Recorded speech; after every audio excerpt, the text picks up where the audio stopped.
Assalamualaikum warahmatullahi taala wabarakatuh. Selamat datang ke PNTV. Pada episod kali ini, saya dan tetamu saya akan bercerita tentang buku audio. Saya rasa saya nampak kapal yang membuang sampah itu. Ayo kita cepat ke sana. Anda ingin tahu siapakah pemilik suara tadi?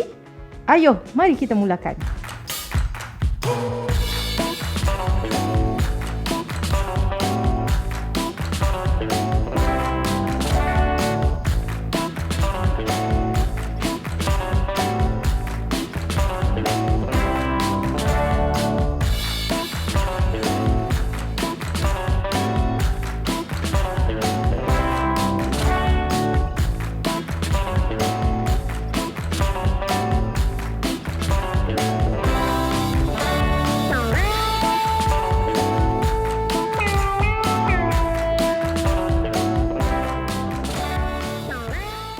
Hari ini, kita akan berkenalan dengan individu-individu yang terlibat dalam penghasilan buku audio.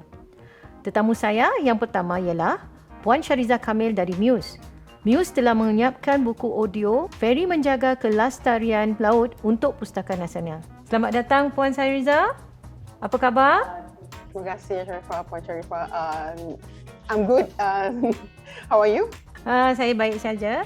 Terima kasih kerana sudi meluangkan masa bersama kami ya. Puan Shariza, sebagai permulaan, mungkin kita boleh bermula dengan apa itu sebuah buku audio dan apakah keistimewaan buku audio? Buku audio ialah rakaman suara teks buku yang anda dengar dan dibacakan oleh seseorang pencerita ataupun narator. Buku audio adalah seperti namanya, sebuah buku yang diceritakan dalam bentuk audio lah. Ia boleh mengandungi pelbagai watak atau boleh diceritakan oleh seseorang sahaja. Only recently, buku audio has been popularized. Before this, it's not something that is new. Seperti mana dalam radio juga ada macam drama radio juga kan?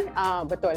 Sebelum tu dalam tahun 60-an, audio ni also was already being used to be as like an instruction. Senang untuk difahamkan sebab kita tak payah baca kan. Just dengar, mungkin ia boleh menolong untuk seseorang tu untuk memahami lah apa yang dituliskan, especially macam instructions. Ya, lebih kepada arahan lah. Arahan. Seperti masa zaman 60-an tu, if you are familiar with the brand Whirlpool, masa mereka mau melancarkan washing machine yang terbaru, mereka gunakan audio instructions untuk mengajar macam mana mau memakai washing machine masa zaman tu. Bagaimanakah pula sebuah buku audio dihasilkan? Dia punya proses tu similar to video production atau simplified video production. Yeah, so we have to take into consideration apa dia punya genre. Then from there, as a producer, kita pun kena fahamilah buku tu apa dia punya cerita yang sebenarnya. Jadi kita pun boleh think of which will be a suitable narrator for the book. For audiobook, it's very important. Kita tak dapat tengok visuals ya. So seseorang pencerita tu ataupun narrator mesti fasih dan juga dapat deliver the story very well. Tadi Puan cakap, Puan bercerita tentang narrator. Mungkin ramai yang nak tahu apakah ciri-ciri yang perlu ada pada seorang narrator. Pertama, suara kena clear, then adanya pronunciation, and then dapat menghayati cerita tu, and easy to be directed lah. And also at the same time kena ada stamina lah kalau macam buku cerita.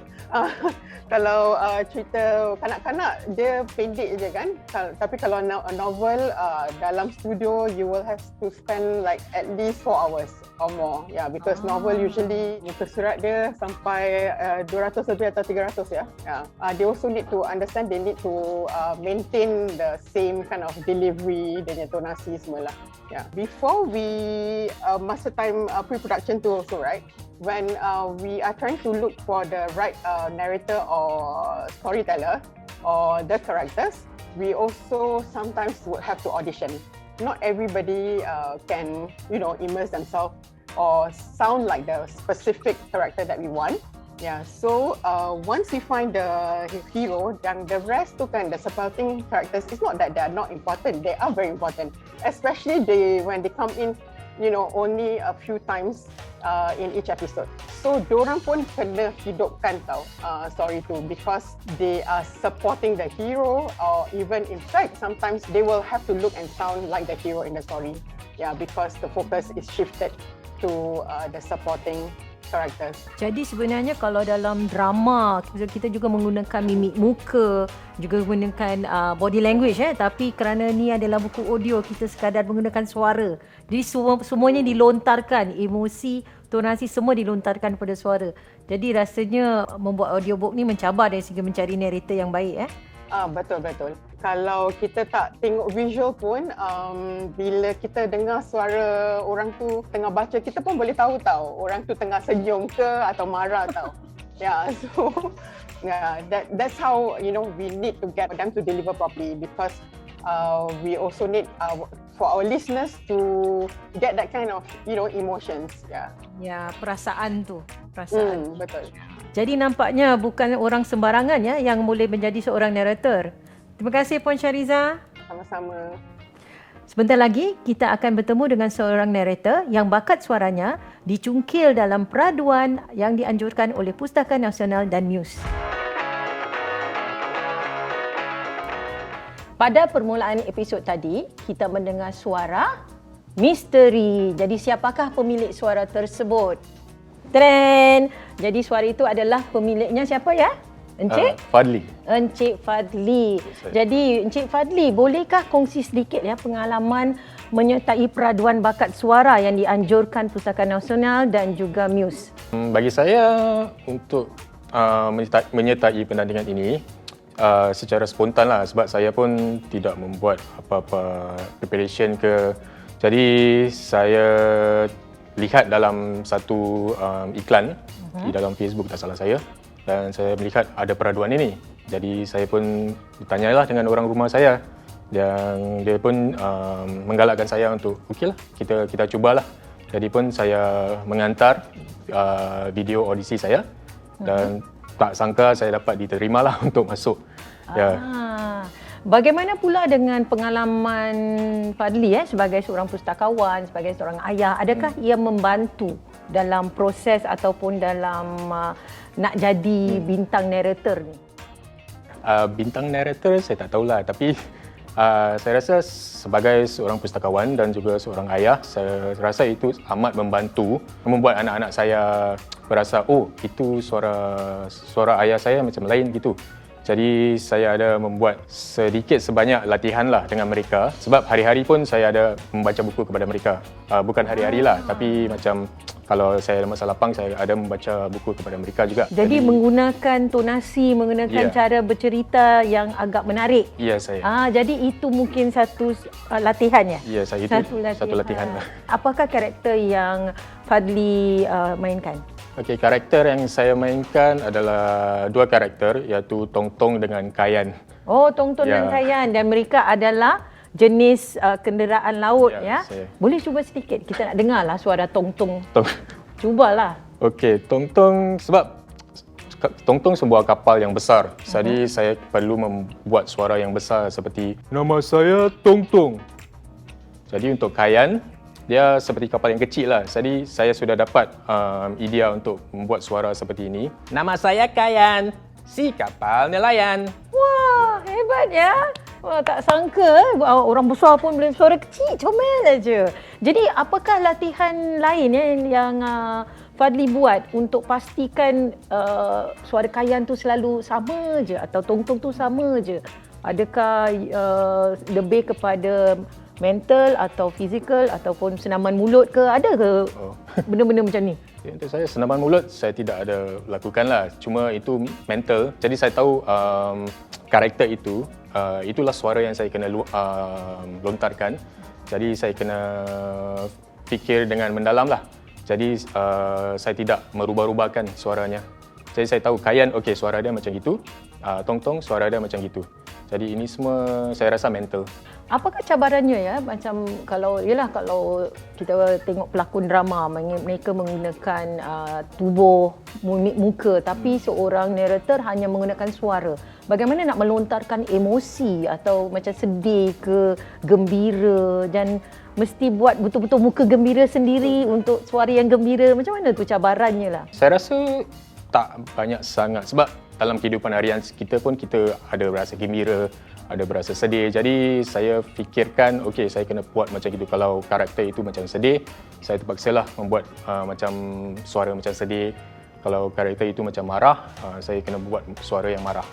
Macam saya marah dengan anak saya marah. So, ambil emosi dalam diri kita, lepas tu lontarkan dalam suaranya. Yes. Begitu. Jadi untuk mereka yang ingin mencuburi bidang narrator ni, sebagai seorang narrator, apakah mungkin nasihat yang boleh Fadli kongsikan? Okey, untuk tips saya tidak adalah banyak pengalaman, tapi untuk tips saya rasa perlu banyak keyakinan diri. Jadi untuk saya sini semua proses untuk mencuba diri saya untuk membuat yang lebih baik. Jadi untuk siapa-siapa yang ingin mencuba menjadi seorang narator, mereka perlu mempunyai keyakinan dirilah. Terima kasih ya Fadli. Sama-sama. Jadi buku audio memang ada manfaatnya yang tersendiri ya. Kita boleh mendapatkan buku-buku audio tersebut melalui beberapa platform ataupun aplikasi. Bersama-sama saya hari ini ialah Encik Syed Ali daripada Pustaka Nasional.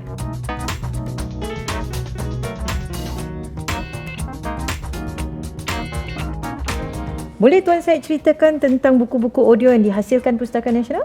Okey, buku audio yang ada yang dipamerkan di sini adalah sebahagian daripada buku audio yang kami ada. Kami ada sebanyak 100 buku audio. Dan kebanyakannya adalah buku kanak-kanak. Kami juga buat buku audio yang dua bahasa, iaitu yang bahasa Tamil Inggeris, Melayu Inggeris dan bahasa Cina Inggeris. Jadi buku-buku audio ni ada buku fizikalnya yang tersendiri jugalah. Ya, ini adalah sambilan daripada buku cetak. Jadi buku audio ni diterbitkan supaya para pembaca juga dapat mendengar suara dibacakan buku tersebut. Seperti sekarang kebanyakan sekolah-sekolah berminat dalam bahasa baku. Jadi kebanyakan buku audio kami menggunakan nada bahasa baku dalam rakaman tersebut. Mengapakah Pustaka Nasional mengambil langkah untuk menyediakan buku-buku audio ni? Buku audio ni apabila kami pergi ke luar negeri, jadi kami dapat melihat keadaan pasaran buku audio di luar negeri, dan kami mahu menjangkakan pasaran ini akan juga datang ke daerah Nusantara kami. Jadi kami mempersiapkan buku audio dari sekarang supaya apabila pasaran tu datang ke Singapura dan minat juga datang dari orang awam untuk membeli dan mendengar buku audio, kami sudah ada sebahagian kumpulan buku-buku audio yang mereka boleh mendapat apabila mereka sudah berminat untuk membeli atau membaca, mendengarnya. Bagaimana pula dengan pasaran buku-buku audio ni sekarang? Buku audio ni seperti pasaran e-buku, ia masih baru dan tidak banyak pembelian buku audio. Yang kami dapat maklumat ialah banyak pinjaman buku audio daripada Perpustakaan Negara. Di Singapura pun baru setahun 2 tahun syarikat Storytel datang ke Singapura dan membuka pasaran buku audio di Singapura, dan kami juga menghantar buku-buku audio yang kami sudah sediakan kepada pihak Storytel, yang maka mereka akan menjual pada pembeli orang awam. Seperti yang saya jangkakan, pasaran buku audio ni akan berkembang dengan lebih ramai orang menggunakan smartphone dan tablet, maka peranti tersebut ada fungsi untuk mendengar juga. Jadi buku audio ni boleh ditambah dengan penggunaan peranti tersebutlah. Oh, begitu. Jadi di manakah kalau seseorang itu berminat untuk mendapatkan buku-buku audio ni? Di mana mereka boleh dapatkan? Okey, buku audio ni sekarang boleh dibeli melalui dua cara. Satu melalui di Storytel. Storytel adalah subscription basis. Jadi mereka membayar yuran sebulan, mereka dapat mendengar semua buku audio yang ada. Yang kedua ialah untuk membeli dalam bentuk fizikal lah, dalam bentuk audio CD. Jadi dalam bentuk audio CD ni mereka boleh ke laman Pustaka Nasional ataupun ke Lazada, Lazmall Pustaka Nasional, di mana kami membuat penjualan buku-buku audio dalam bentuk CD saja. Terima kasih saya ucapkan kepada tetamu-tetamu saya hari ini. Para penonton, dengan teknologi, kita tidak lagi terhad dengan buku-buku dari versi cetak. Hari ini kita telah bercerita tentang buku audio dan di episod akan datang kita akan bercerita pula tentang e-buku.